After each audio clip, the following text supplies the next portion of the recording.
শিশুটার জন্ম হয়, সে দেখেন যে সে হামাগুড়ি দিয়ে একটু উপরের দিকে ওঠে, মাকে দেখে, বাবাকে দেখে, আবার গড়াইতে গড়াইতে নামে, আবার উঠে, আবার চেষ্টা করে, এবং একটা পর্যায়ে দেখা যায় বয়স যখন মাত্র 7-6 তখন সে অনেক দূর উঠতে পারে।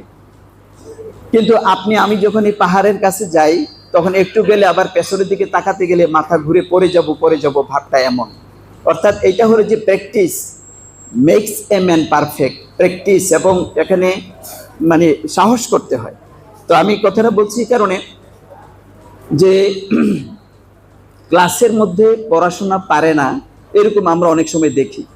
আমরা বলি যে লেবেন্ডিস, তার মেধা নাই, যে পারতেছে না, গোবর, এভাবে ব্যাড কমেন্টস করে তাকে কিন্তু জীবনের এই যে চলার পথকে আমরা মানে কণ্ঠকাকীর্ণ করে ফেলি, অর্থাৎ স্তব্ধ করে ফেলি, তার মাঝে আশার বীজ বপন করতে আমরা ভুল করে ফেলি। তো এমন ধরনের একটি শিশু ইংল্যান্ডের একটা স্কুলের মধ্যে পড়ে।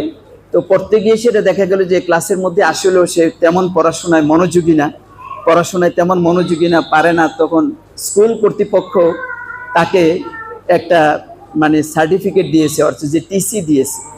টিসিটা দেওয়ার পর একটা খামের ভিতরে আটকিয়ে এটাকে স্টেপলারিং করে বন্ধ করে তারপরে বললো যে এটা তোমার প্যারেন্টসকে নিয়ে দেবে, তোমার মাকে নিয়ে দেবে।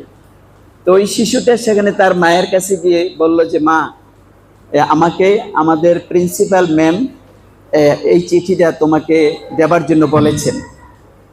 মা তখন এটা খুলে দেখলেন যে বিভিন্ন সূচকে তার পজিশন খুব খারাপ বিধায় তাকে অন্য স্কুলে নিয়ে যেতে বলেছেন, অর্থাৎ তাকে এখানে টিসি দেওয়া হয়েছে, এখানে আর রাখবে না এই প্রতিষ্ঠান। তো মা এটা 2বার পড়লেন, তৃতীয়বারে তখন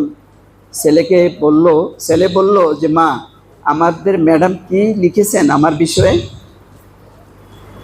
তখন মা স্টপ হয়ে গেলেন অশ্রুসিক্ত চাহনিতে। তখন বললেন যে শোনো বাবা, যে তোমার ম্যাডাম বলেছেন যে তুমি বেশ মেধাবী, তোমার জন্য এই ছোট্ট প্রতিষ্ঠান নয়, তুমি বড় প্রতিষ্ঠানে তোমাকে যেন আমি ভর্তি করাই।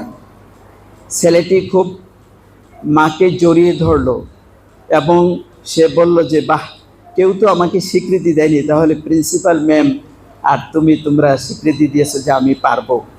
ছেলেটিকে যখন অন্য প্রতিষ্ঠানে ভর্তি করানো হলো, ওই প্রতিষ্ঠানের তারা তাকে ওইভাবে রিসিভ করেছে যেমনি স্যার শিক্ষার্থীদেরকে রিসিভ করেন। ওয়ান্স এ টাইম একটা সময় ছিল, আমরা ঢাকার প্রতিষ্ঠানগুলি তো আমরা নিজেরা সেখানে দাঁড়িয়ে থাকতাম, অপেক্ষায় থাকতাম যাদেরকে নিয়ে আমরা সাধনা করব, যারা আমাদের তপস্যার কেন্দ্রবিন্দু হবে, সেই ফুলের পাপড়ি, এই বেহেশতের যে গোলাপ গুচ্ছ শিশুরা, তাদেরকে আমরা রিসিভ করতাম। এতে করে লাভবান হয়েছি আমরা, ওরাও অনেক বড় পর্যায়ে চলে গিয়েছে। যেমন তুষারের কথা বলছেন, আজকে তুষারের কথা বলা হলো, তুহিনের কথা বলা হতো, সে কত দুষ্ট ছিল, এখন